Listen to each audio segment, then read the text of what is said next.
नमस्कार दोस्तों, आप मुझे देख रहे हैं द ग्रेट मगध पे। आप लोग जितने भी लोगों का एसएससी जीडी का इंतजार था वो उनका इंतजार खत्म हो चुका है और एसएससी जीडी का वैकेंसी आ चुका है, उसका नोटिफिकेशन आ चुका है। बहुत बड़ा अपॉर्चुनिटी है सभी के लिए, बहुत बड़ा चांस है। जो भी एसएससी जीडी में जाना चाहते हैं, डिफेंस में जाना चाहते हैं, उन सभी के लिए बहुत बड़ा अपॉर्चुनिटी है। कब से इसका ऑनलाइन होगा, कितना ऑनलाइन फी है, क्या है नहीं है, वो पूरा डिटेल बताऊंगा इस वीडियो में, तो आप वीडियो को पूरा देखें। चलिए देखिए, समझते हैं कि क्या क्या है इसमें। तो सबसे पहले देखिए, एसएससी जीडी है। एसएससी जीडी का नोटिफिकेशन एसएससी कैलेंडर के द्वारा आता है और इसका डेट पहले फिक्स से था, वही डेट से आज पहले ही आ चुका है। तो कोई ज्यादा इसमें लेट नहीं हुआ है। देखिए, वैकेंसी जो है, टोटल सीट है कितना, 24,369 सीट है। इसका एग्जाम पैटर्न जो हो गया, अब चेंज हो गया। पहले क्या होता था एग्जाम पैटर्न में, पहले 100 क्वेश्चन होता था और 100 नंबर का क्वेश्चन होता था, यानी कि एक क्वेश्चन के लिए एक नंबर दिया जाता था। लेकिन अभी जो है पैटर्न में चेंज देखने को मिला, बहुत कुछ चेंज हुआ। हर एक एग्जाम में कुछ ना कुछ चेंज हो रहा है। तो उस हिसाब से एसएससी जीडी भी पैटर्न में चेंज हुआ है। तो क्या हमको चेंज देखने को मिल सकता है? तो यहाँ पर क्वेश्चन को लेवल घटाया, यानी क्वेश्चन पहले 100 होता था, अभी 80 क्वेश्चन किया, 80 नंबर का किया है। कौन कौन सा सब्जेक्ट से क्वेश्चन पूछा जाता है वो भी हम बताएंगे, और कैसे तैयारी करेंगे वो भी मैं बताऊंगा।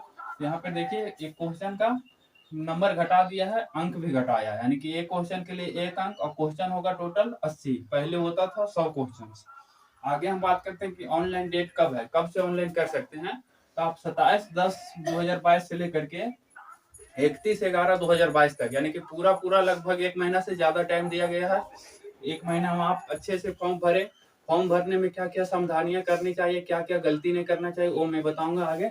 उसके आगे आप सब्जेक्ट, यानी कि कौन कौन सा सब्जेक्ट इसमें पूछा जाता है एग्जाम में, और कौन कौन सा सब्जेक्ट की आपकी तैयारी करना चाहिए आपको अच्छे से, ताकि आप एसएससी जीडी में जा सकते हैं। आप एसएससी जीडी का जो भी आपका सपना है वो पूरा कर सकते हैं। तो देखिए, इसमें सबसे पहले मैथ आता है। पहले मैथ आता था 25 नंबर का, अभी भी आएगा 20 नंबर का। अभी 25 नंबर का पहले आता था, 25 क्वेश्चन रहता था। रीजनिंग भी 25 नंबर का आता था पहले, 25 क्वेश्चन। जीके भी 25 नंबर का आता था, 25 क्वेश्चन। और यहाँ पे दोनों में से कोई एक लेना होता था, हिंदी लीजिए 25 नंबर का या इंग्लिश लीजिए 25 नंबर का, दोनों में से ऑप्शनल था। आप अगर हिंदी मीडियम का है तो हिंदी सेलेक्ट कर सकते हैं, इंग्लिश मीडियम का है तो इंग्लिश सेलेक्ट कर सकते हैं। तो दोनों 25-25 नंबर का होता था। लेकिन अभी पैटर्न में चेंज आ गया। अभी आपको बदलाव देखने को मिलेगा। क्या क्या बदलाव होगा? तो मैथ जहां पहले 25 नंबर पूछा जाता था, 25 क्वेश्चन, अभी पूछेगा 20 नंबर, 20 क्वेश्चन। रीजनिंग भी 20 क्वेश्चन पूछेगा, जो कि 20 नंबर का होगा। जीके भी 20 क्वेश्चन पूछेगा, जो कि 20 नंबर का होगा। जीके के साथ साथ इसी में करंट अफेयर भी रहेगा।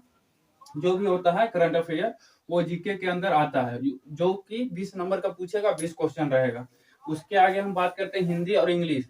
दोनों में से कोई जो भी आप पेपर आप सिलेक्ट करेंगे, हिंदी या इंग्लिश, उसका भी क्वेश्चन 20 रहेगा और 20 नंबर का रहेगा। तो ये बड़ा चेंज देखने को मिला है, बहुत ज्यादा। और इसका लेवल, जो डिफिकल्टी लेवल है, वो चेंज नहीं हुआ। जो पहले था कि 10वीं क्लास का लेवल का क्वेश्चन पूछा जाता है, तो वही है। लेवल में कोई चेंजिंग नहीं हुआ, लेकिन क्वेश्चन का नंबर घटाया है। यानी पहले 100 क्वेश्चन होता था, तो अभी 80 किया। लेकिन लेवल में कोई अपग्रेड नहीं किया, क्योंकि 10वीं इसका जो एलिजिबिलिटी क्राइटेरिया वो 10वीं पास है, तो 10वीं लेवल का क्वेश्चन ही रहेगा। उसके आगे हम बात करते हैं कि पोस्ट, कौन कौन सा पोस्ट आपको इसके अंतर्गत मिलता है, यानी कि आप एसएससी जीडी में जाएंगे तो आपको कौन कौन सा पोस्ट मिलेगा।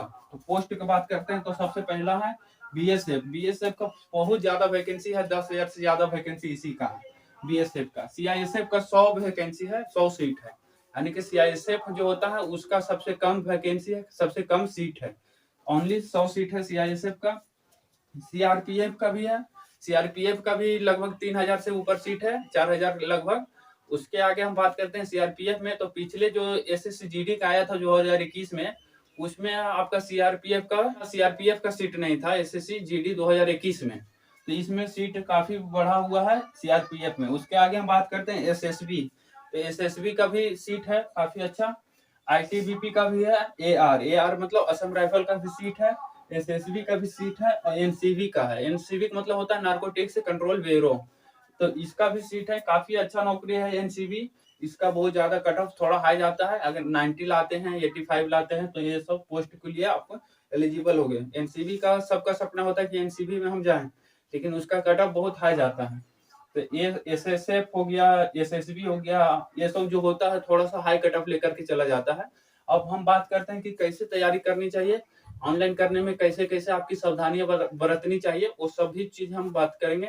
तो देखिए हम बताते हैं, सबसे पहले आप ऑनलाइन जहां भी करते हैं, आपके पास अगर लैपटॉप है तो लैपटॉप से कर लें, या कोई भी साइबर कैफे है तो वहां पे जा करके आप ऑनलाइन करेंगे। ऑनलाइन करने के लिए क्या क्या आपको चाहिए, तो सबसे पहले आपके पास फोटो होना चाहिए, कलर फोटो, और करंट फोटो होना चाहिए, यानी कि हाल फिलहाल का फोटो होना चाहिए, 3 महीना का पहले का।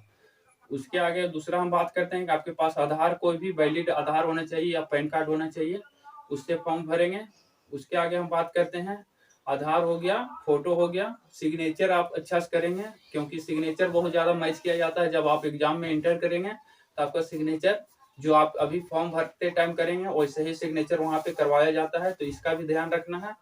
उसके आगे हम बात करें तो 10वीं का मार्कशीट होना चाहिए आपके पास। अगर 10वीं की मार्कशीट है तो उसको स्कैन करके डालना रहता है। तो ये सारे डॉक्यूमेंट्स आप ले जाएंगे तो आपका फॉर्म फिलअप हो जाएगा। साइबर कैफे या खुद से आप कर सकते हैं, सभी डॉक्यूमेंट्स को स्कैन करके डाला जाता है। डॉक्यूमेंट्स क्या क्या डाला जाता है स्कैन करके, क्या क्या आपको सिर्फ नंबर डाला जाता है। अगर आप आधार कार्ड ले जाते हैं तो उसका सिर्फ नंबर डाला जाता है, उसका डॉक्यूमेंट्स नहीं डाला जाता है। अगर आप EWS से हैं तो आपका जो कास्ट सर्टिफिकेट होता है उसको देना होगा, और रिजर्वेशन का जो भी सर्टिफिकेट है, आप OBC हैं या जो भी है रिजर्वेशन जिसका जिसका लगता है वो अपना अपना रिजर्वेशन के लिए कास्ट सर्टिफिकेट दे सकते हैं।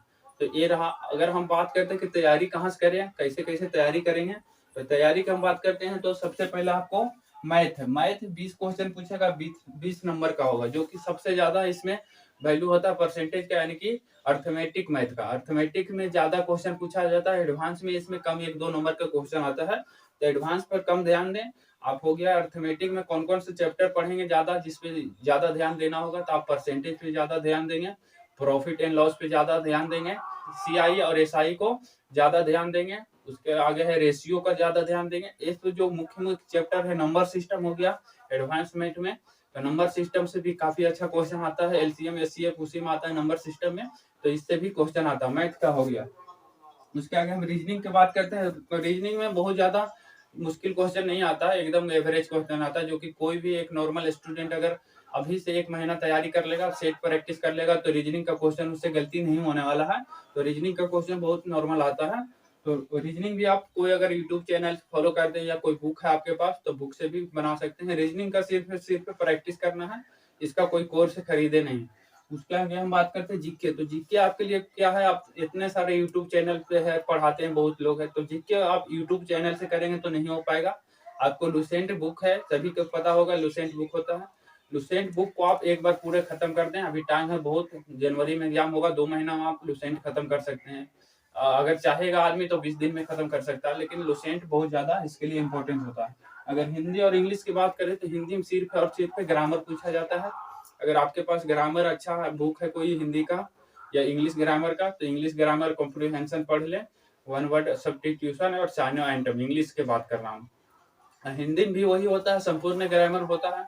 अगर आपके पास ग्रामर का बुक है तो ग्रामर पढ़ें, या फिर कहीं से भी आप जो भी आप सोर्स से फॉलो करेंगे उस सोर्स से आप हिंदी की तैयारी करें, हिंदी ग्रामर की तैयारी करें। अगर आपकी ये सब तैयारी हो जाता है, हिंदी अच्छा होता है या इंग्लिश आपका अच्छा होता है, रीजनिंग अच्छा होता है, GK GS तो किसी का अच्छा हो ही नहीं सकता, क्योंकि वो बहुत ज्यादा बड़ा वास्ट सिलेबस है। कहाँ से कब पूछ देगा, क्या पूछेगा, उसका कोई पता नहीं रहता। तो आप मैथ का भरोसा कर सकते हैं, रीजनिंग का भरोसा कर सकते हैं, हिंदी का भरोसा कर सकते हैं और इंग्लिश का, क्योंकि हिंदी, इंग्लिश, मैथ और रीजनिंग ये सब ऐसा सब्जेक्ट है इसमें कि 100% नंबर ला सकते हैं आप, 20 में से 20 नंबर ला सकते हैं। तो आप अपने तैयारी को मजबूत करें, आप GK पे कम ध्यान दें, क्योंकि हिंदी और इंग्लिश है, आपको मार्क्स स्कोर दिलाने में ज्यादा मदद करेगा। हिंदी होगा जिसका तो हिंदी करेंगे, जिसका इंग्लिश होगा वो इंग्लिश करेंगे, और रीजनिंग मैथ तो सभी के लिए है। GK पे कम ध्यान देंगे, क्योंकि अभी से मैं बता रहा हूँ टाइम बहुत कम है, जनवरी में एग्जाम हो जाएगा। तो जनवरी अभी से ज्यादा टाइम नहीं है, ये तो अक्टूबर खत्म हो गया, नवंबर और दिसंबर 2 महीना का टाइम मिला है एकदम पक्का। 2 महीना आप GK पढ़ेंगे तो बहुत ज्यादा टाइम लग जाएगा। आप GK के छोड़ करके, GK में अगर आपके पास कुछ भी आता है तो डेली अगर प्रैक्टिस मारते हैं तो उससे भी आपको GK 10 नंबर तो कम से कम आ ही जाएगा 20 में से। तो GK पे उतना ध्यान नहीं दें ध्यान आप मैथ में, साइंस में, और आपका जो रीजनिंग है उसमें। उसके आगे हिंदी और इंग्लिश में से कोई आपका जो भी पेपर है तो उस पर ध्यान दें। तो आशा करता हूँ कि इस वीडियो से आप लोगों को कुछ सीखने को मिला होगा। फिर मिलेंगे अगले वीडियो में, तब तक के लिए जय हिंद, जय भारत।